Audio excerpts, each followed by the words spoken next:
Can you even afford to eat here? My sister mocked. Then the waiter walked over with a smile. Welcome back, Ms. Audrey. Your usual table is ready. My dad nearly spit out his wine. Hello, everyone. Thank you for being here with me today. Before I begin my story, I'd love to know which city you're joining us from. Please feel free to share in the comments. Now, let me take you into this story. The doors to the Gilded Spoon were heavier than I remembered.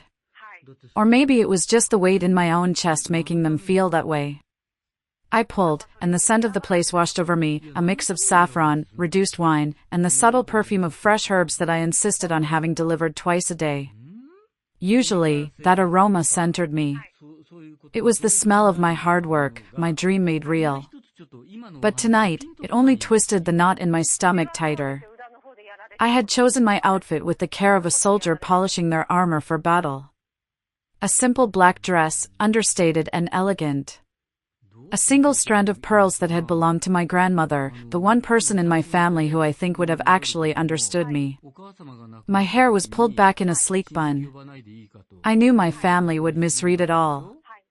They wouldn't see elegance, they'd see a woman trying too hard with limited means. They wouldn't see a classic hairstyle, they'd see someone who couldn't afford a proper blowout. From the entryway, I could already see them. They'd taken the best table, of course. The center one. My mother, Eleanor, looked impeccable in a Chanel suit that probably cost more than my first car. My father, Arthur, was studying the wine list with an exaggerated concentration, a performance he always put on in expensive restaurants. My brother, Miles, and his wife were there, looking like they'd just stepped out of a boardroom. And then there was my sister, Meredith. She was draped in a dress that screamed New Season Gucci, sitting beside a man I didn't recognize but knew instantly. He had that slicked back hair and an expensive watch that caught the light every time he moved. This had to be Spencer, her fiancé. The reason we were all here. My hostess, Celeste, approached me with a warm, professional smile. Good evening, miss. She caught herself just in time, her eyes widening slightly.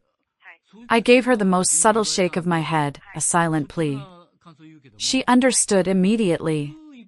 Your party is already seated. May I show you to their table? Thank you, Celeste, I murmured, grateful for her discretion. As we walked, my mother spotted me. Her eyes did that thing I remembered from childhood, a swift, head-to-toe scan that calculated the approximate value of my appearance and, as always, found it wanting. Audrey, she said, her voice carrying across the low hum of the restaurant. You finally arrived. We were beginning to wonder. I'm exactly on time, Mother, I replied, my voice steady as I glanced at my watch. 7 o'clock on the dot. My father stood and gave me a stiff, awkward hug. You look healthy, he offered. In our family's language, that was not a compliment. It meant I wasn't stick-thin, the way a woman of our social standing was supposed to be. Meredith barely bothered to look up. She just offered me her cheek to air kiss. Then she gestured to her fiancé. Audrey, this is Spencer. Spencer stood, his handshake a little too firm, a power move I recognized from countless business meetings. Princeton undergrad, Wharton MBA, he said, by way of introduction. Just made junior partner at Goldman. Not nice to meet you, just a list of credentials. The official language of my family. I took the last empty seat, the silence at the table feeling louder than the chatter around us. I felt like I was 16 again, the odd one out, the family disappointment. And as Meredith looked me up and down one last time, a smirk played on her lips. Audrey, she said, her voice dripping with false concern. I'm almost surprised you found the place. Are you sure you can even afford the valet? Her words hung in the air, sharp and cold. And just like that, I was no longer in a fancy restaurant. I was a little girl again, hiding out in the one place in our sprawling Greenwich home where I ever felt like I belonged, the kitchen. Growing up in Montgomery meant something very specific. We weren't just wealthy, we were a legacy. My parents built their entire identity around status. The right address, the right schools, the right friends. Our home was less a home and more a stage for fundraisers and garden parties, where my mother would parade us children around like accessories. I remember her talking to her friends, a glass of Chardonnay in her hand. Meredith is already set on Yale Law, she'd boast. And Miles shows such promise in mathematics. He'll make an excellent investment banker. When the conversation turned to me, her smile would tighten. Oh, Audrey has creative inclinations. She'll find her way. Creative inclinations was code for disappointment. While Meredith was winning debate club trophies and Miles was acing math competitions, I was in the kitchen with our housekeeper, Sophia. Sophia was a warm, wonderful woman from Italy who saw something in me that my own parents couldn't, or wouldn't. She saw passion. I can still feel the flour on my hands. Sophia would be kneading bread dough, her movements strong and sure, and she'd let me work beside her. You have the hands for this, Piccola, she'd say, her voice thick with her accent. The way you taste, the way you smell. You understand food in your soul. She was right. The kitchen was my sanctuary. By 13, I was creating my own recipes. By 16, whenever my parents traveled, I'd host secret dinner parties for my friends. It was the only place I felt authentically myself, where my worth wasn't measured by a report card or a social club membership, but by the flavor of a sauce or the flakiness of a pastry. The inevitable clash came during my junior year of high school.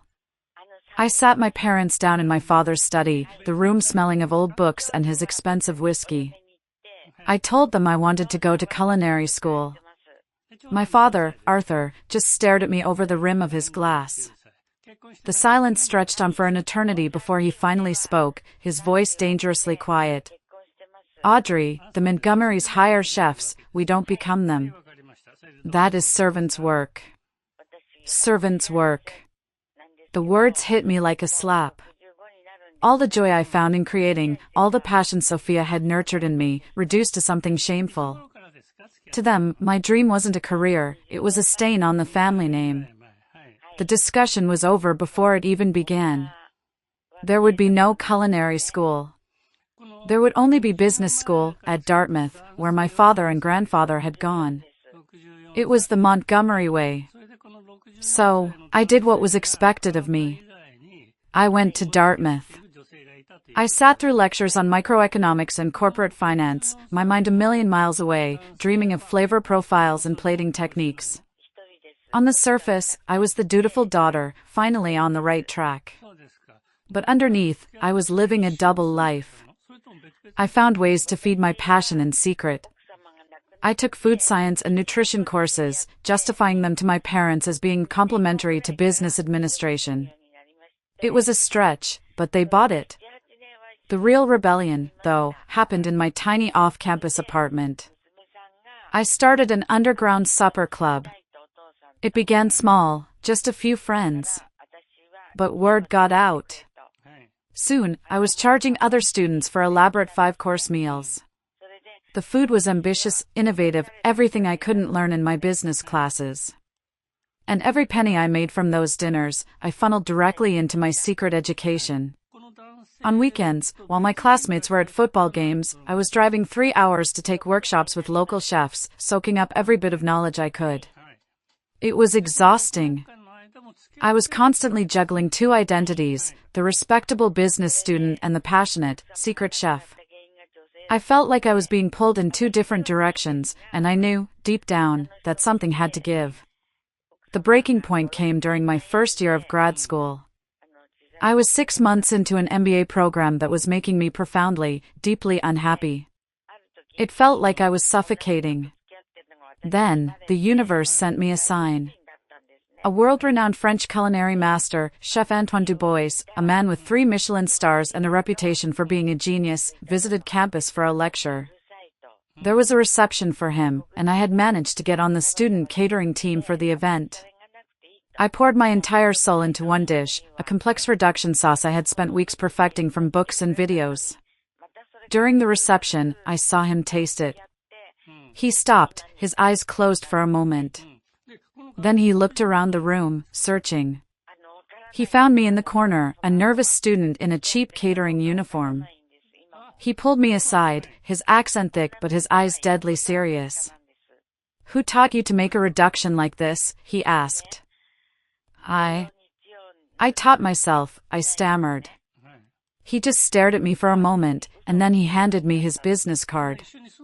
The paper felt heavy, important.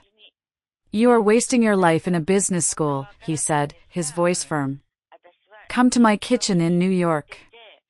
I will make you great." That night, holding his card in my hand, I knew my double life was over. I couldn't pretend anymore. Chef Du Bois hadn't just complimented my cooking, he had seen me. He had validated the part of myself that my own family had tried so hard to erase. I had a choice to make: the safe, respectable path my family had paved for me, or the terrifying, uncertain path that felt like my own. 2 weeks later, I was standing in my parents' immaculate living room. The air was thick with unspoken tension. I had driven all the way home from school, my heart pounding the entire way. Chef Du Bois's business card felt like it was burning a hole in my pocket. My parents and Meredith were all there. They thought it was just a normal weekend visit. I took a deep breath, the scent of my mother's potpourri filling my lungs, and I said the words that would change everything. "I'm dropping out of my MBA program." The silence that followed was deafening. It was heavier and colder than any winter night in New Hampshire. My mother's hand went to her pearls, a gesture she always made when she was socially destabilized. Meredith, who was home from law school for the weekend, actually let out a small, disbelieving laugh. My father was the first to speak. He set his whiskey glass down on the coaster with a deliberate, chilling calm. "This is absolutely unacceptable," he said, his voice low. "We have invested everything in your education," my mother added, her voice hardening. "Your college fund alone." "Everything except respect for what I actually want," I shot back, surprising myself with my own fire. That's when Meredith chimed in, her voice dripping with the condescending tone she'd perfected over a lifetime. Always the dramatic one. "Let's see how you enjoy cooking for minimum wage, little sister. I'm sure you'll come crawling back once you realize what the real world is like." But it was my mother's final words that cut the deepest. She looked at me, her face a mask of disappointment. "If you walk out that door to pursue this hobby," she said, the word hobby laced with contempt, "you do it without a cent of our money. You do it without our support, financial or otherwise.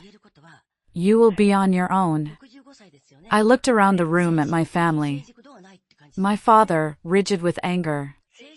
My mother, cold with disapproval. My sister, smug with superiority.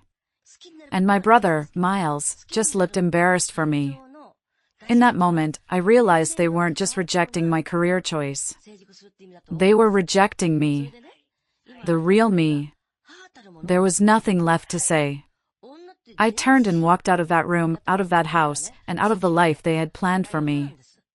I left that night with nothing but my personal savings, which wasn't much, and a single suitcase. As I drove away, watching the perfectly manicured lawns of Greenwich disappear in my rearview mirror, I was terrified. But for the first time in my life, I felt free. Back at the dinner table at the Gilded Spoon, Meredith's mocking voice brought me back to the present. "Still in that cooking phase, are we?" she sighed dramatically. I took a small sip of my champagne, the bubbles fizzing on my tongue, and I thought about the 5 years she was so dismissively writing off. Those years were harder than anything my family could ever imagine. I moved to New York City with just a few $1,000s to my name. I found a tiny room in a cramped apartment in Queens with 3 roommates. For the first year, I worked 3 jobs. I was a prep cook at a bistro from 5 a.m. to noon, chopping onions until my eyes burned and my hands were raw.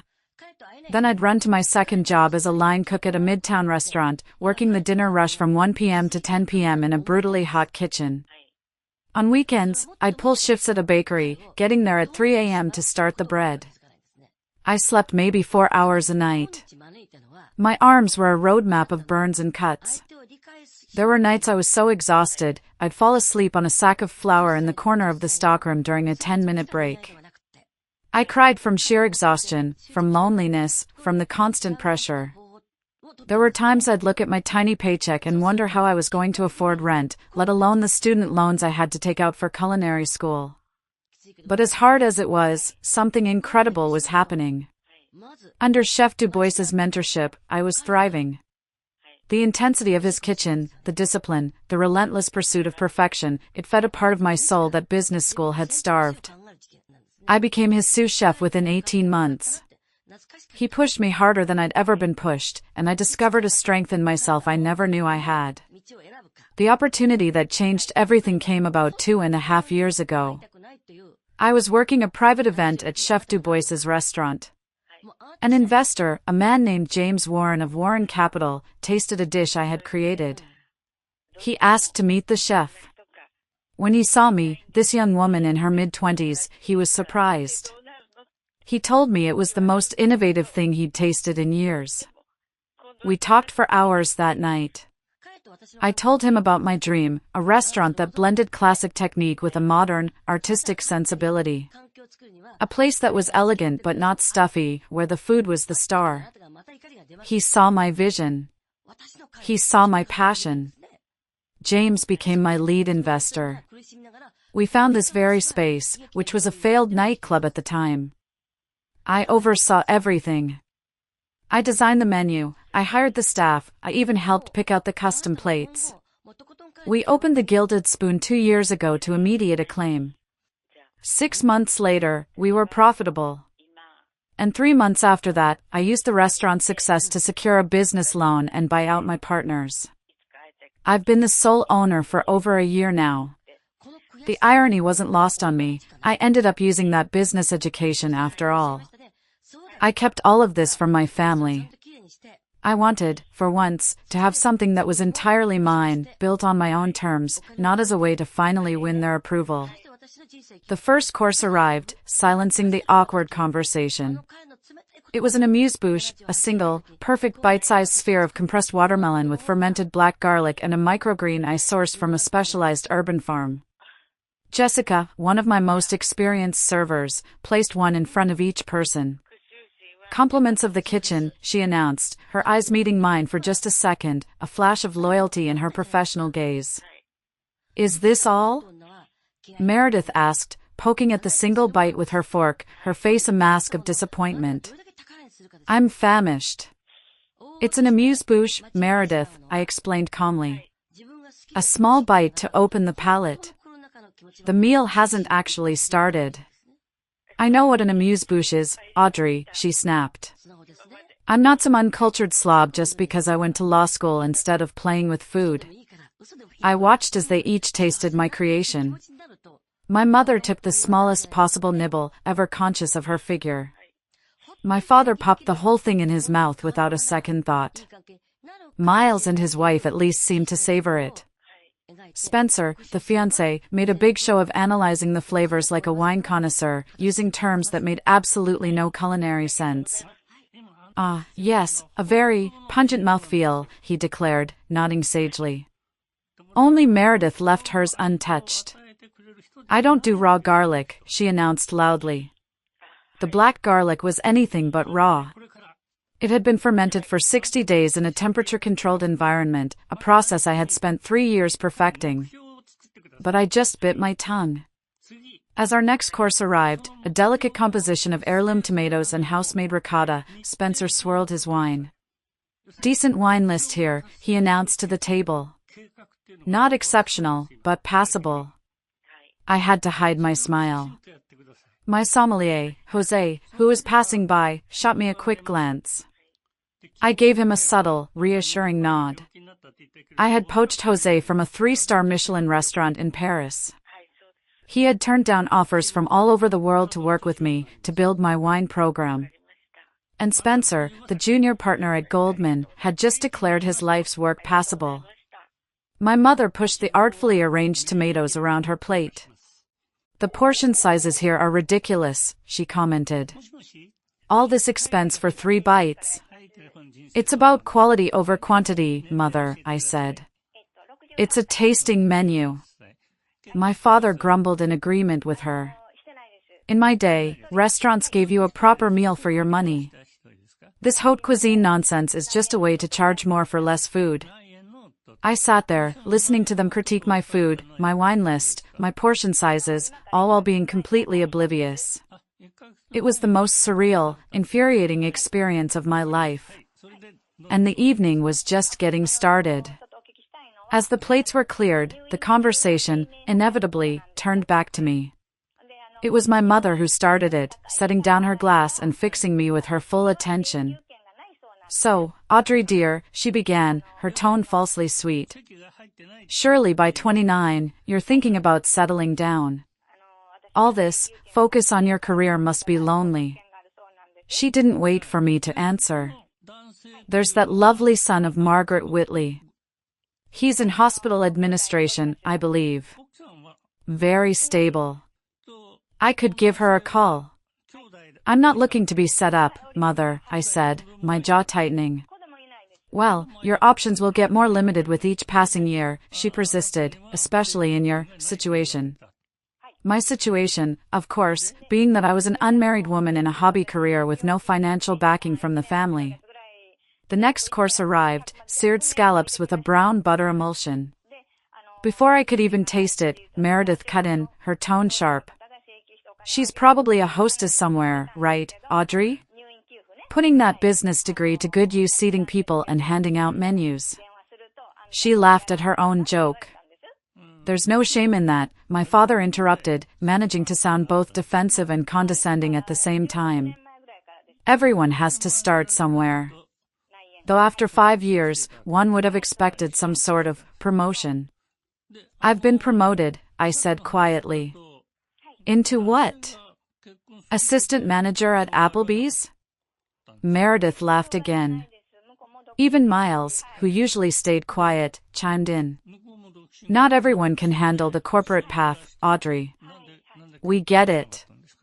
Spencer, meanwhile, had taken a bite of his scallop and was now chewing thoughtfully. Then he motioned for a server. Jessica hurried over. Without looking at her, he said, "This is overcooked. The texture is rubbery." I looked at his plate. The scallop was cooked to a perfect, translucent medium. It was buttery and tender. But I said nothing. I just watched as Jessica, ever the professional, apologized profusely and took his plate back to the kitchen, where I knew they would have to fire a whole new dish for him. It was a relentless barrage. Every comment was a small cut, a reminder of my place in their eyes. They weren't just asking about my life, they were passing judgment on it. They saw my choice not as an act of courage, but as a colossal failure, a foolish rebellion she had yet to grow out of. They couldn't conceive of a world where my path could lead to anything other than struggle and regret. And the worst part was, I was letting them do it. I was sitting there, in my own restaurant, letting them tear down everything I had built. The tension at the table was so thick you could cut it with a knife. Each course that arrived was met with another criticism, another backhanded compliment, another pointed question about my life.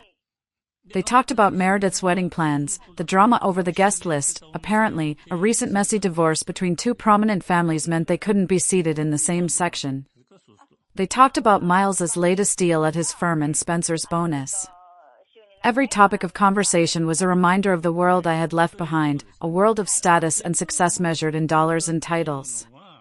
Then Meredith turned to me, her eyes gleaming with a kind of cruel curiosity. "So, Audrey," she said, her voice dropping, "how exactly are you affording a place like this on a food service salary?" I felt all eyes on me. I could feel the familiar tightness in my chest, the feeling of being cornered. "I manage my finances carefully," I replied, my voice more steady than I felt.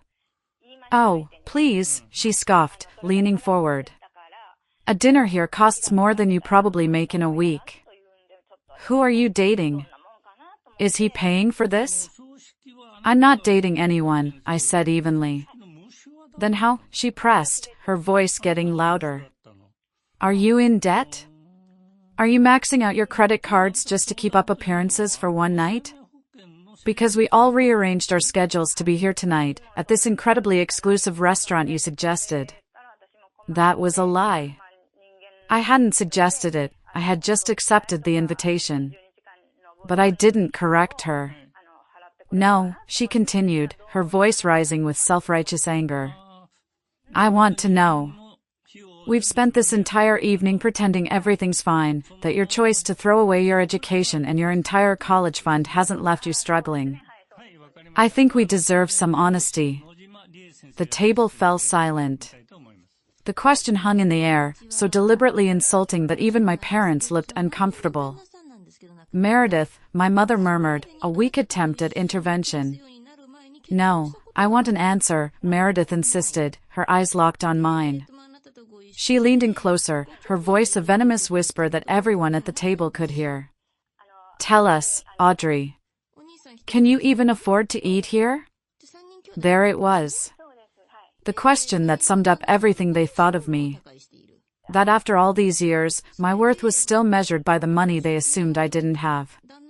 5 years of backbreaking work, of building a life and a business from nothing, and in their eyes, I was still the charity case, the little sister playing make-believe in the real world. Before I could answer, the final act of the evening began. Marcus, my most senior server, approached the table with the black leather folder containing the check. He placed it discreetly in the center of the table. My father, out of lifelong habit, reached for it. But Spencer intercepted, his movements smooth and practiced. Please, Arthur, allow me, he said, the picture of generosity. My treat, to celebrate the occasion. My father put up a token protest before graciously acquiescing. I watched as Spencer opened the folder. I saw the change immediately. His confident smile faltered, replaced by a flicker of barely concealed shock as he registered the total. I knew exactly what he was looking at. Dinner for 7, with premium wine pairings and that extra $800 bottle of Bordeaux my father had insisted on ordering, ran well over $3,000. Is there a problem? My father asked, noticing the change in his future son-in-law's expression. No, of course not, Spencer recovered quickly, though a little too quickly. Just confirming the calculation. He pulled out his wallet and extracted a black American Express card with a deliberate slowness, making sure we all saw it. But just as he was about to hand it to Marcus, he frowned, looking at the bill again. Wait a minute, he announced, a note of triumph in his voice. There's a mistake here. He signaled sharply for Marcus, who had been waiting patiently nearby. Excuse me, Spencer said, holding up the bill. There's an error on our check. You've only charged us for the beverages, not for the meal. Marcus approached the table, his face a perfect mask of professional calm. He took the folder and looked at the check. Then, he looked at me, a silent question in his eyes. And in that moment, I decided. The charade was over. I gave Marcus the slightest, almost imperceptible, nod. Marcus turned back to Spencer, his expression smooth and unreadable. There's no error, sir, he said, his voice perfectly even. The dinner portion has been taken care of. My father frowned. Taken care of? By whom? The entire table leaned in, their eyes fixed on Marcus. He paused for a beat, letting the anticipation build. Then, he turned his full attention to me. The professional mask dropped, replaced by a warm, genuine smile that reached his eyes. Welcome back, Ms. Audrey, he said, his voice clear and respectful, loud enough for the whole table to hear. Your usual table for your investor meeting is ready whenever you are. The silence that fell over the table was absolute. It was a silence so deep, so profound, you could have heard a pin drop. 6 pairs of eyes swiveled from Marcus to me, their expressions a comical mixture of confusion, disbelief, and dawning horror. My mother's hand flew to her pearls. My father's jaw was slack. Spencer looked like he'd been slapped. And Meredith. Meredith just stared, her face completely pale. The smug, superior smirk she had worn all night had vanished, replaced by utter shock. The world had just tilted on its axis, and they were all struggling to find their footing. If you're still listening, could you do me a huge favor and like this video and comment with the number 1 down below? That way, I'll know you gave me a like, and it tells me you're right here with me on this journey. Your support is a massive encouragement for me, it really keeps me going. Please, comment with the number 1, and then let me tell you what happened next. I let the silence hang in the air for a moment longer, savoring it. For the first time all night, I was in control. I looked at Marcus, my calm anchor in the middle of this storm. Thank you, Marcus, I said, my voice steady despite the adrenaline coursing through me. Please just close out Mr. Harrington's beverage tab. The rest is on the house, as usual. Very good, Ms. Audrey, he replied, taking the folder from Spencer's now limp hand. Chef Miranda also wanted to get your opinion on the new spring menu items when you have a moment. I'll stop by the kitchen before my meeting, I assured him. As Marcus walked away, I finally turned my gaze back to my family. What is happening? My mother finally managed to stammer. I took a deep breath. Welcome to the Gilded Spoon, I said simply. My restaurant. Your restaurant? My father repeated, the words sounding foreign in his mouth. You work here. No, father, I clarified, a strange calm settling over me. I own it. I'm the executive chef and sole proprietor. That's impossible, Meredith blurted out, finding her voice. This is one of the most exclusive restaurants in the city. It was featured in Food and Wine. Yes, last month, I agreed. Bon Appetit before that. And the New York Times gave us 4 stars last year. Spencer was just staring at me. But, you said you worked in food service. You were so vague. Because I wanted to see, I said, looking each of them in the eye. I wanted to see how you would all treat me if you thought I was a struggling failure. And tonight, you made that abundantly clear. My mother's face crumpled slightly. Darling, why wouldn't you tell us? This is an incredible achievement. We would have been so proud. I couldn't help the sharp, bitter laugh that escaped me. Would you? Would you have been proud? Or are you just proud now that it comes with a 4-star review and a long wait list? You couldn't respect my passion on its own. It only has value to you now that it comes with success you can brag about at your country club. Just then, as if on cue, my chef de cuisine, Miranda, approached the table in her crisp chef's whites. Sorry to interrupt, Audrey, she said, but your publisher called about the cookbook cover design, and that journalist from the Times is confirming your interview for next week's feature. Thank you, Miranda, I nodded. Tell them I'll be there shortly. As she walked away, I saw the dawning realization on their faces. Cookbook? Meredith echoed, her voice barely a whisper. Coming out this fall, I confirmed. My father, the businessman, was the first to recover, his mind clearly crunching numbers. A restaurant of this caliber, the initial investment must have been millions. 3.4 million, I confirmed. And I've been the sole owner for over a year. The puzzle pieces were finally clicking into place for them, forming a picture they never could have imagined. A picture of a daughter they had written off, who had somehow, without them, built an empire. The rest of the evening felt like a dream. My family, who had spent hours looking down on me, were now looking at me with a bewildering mix of awe and embarrassment. My father, in a transparent attempt to reclaim some credit, said, "You've clearly inherited my business sense." I shut that down immediately. I built this myself, I said firmly. Without your connections, your money, or your support. Spencer, ever the opportunist, suddenly perked up. A cookbook deal, significant revenue. Audrey, have you considered expansion? A restaurant group? I have contacts in hospitality investment who might be very interested. The audacity was breathtaking. He had gone from insulting my food to trying to get a piece of my business in the span of 10 minutes. I'm doing just fine with my current advisors, Spencer, but thank you, I said, my voice dripping with ice.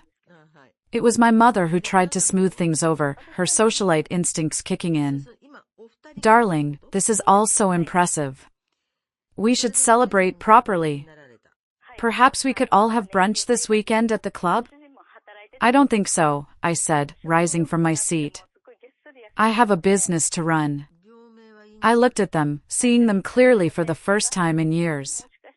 Not as the intimidating figures of my childhood, but as flawed people, trapped in their own narrow definition of success.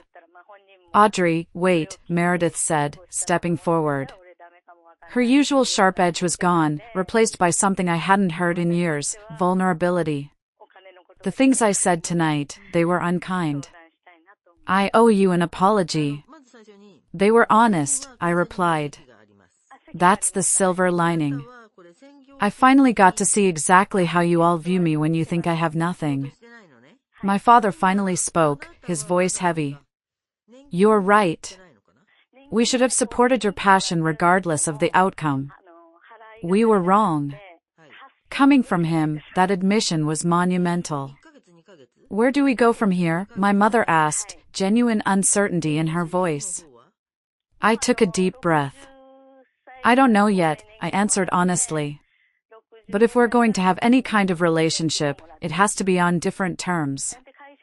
I am not the family failure seeking your approval. I am a successful chef and a business owner, and I expect to be treated with the same respect you'd give any other professional. I looked at Bradley.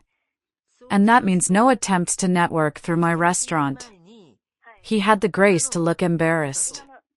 Then I looked at my sister. Despite everything, she was still my sister.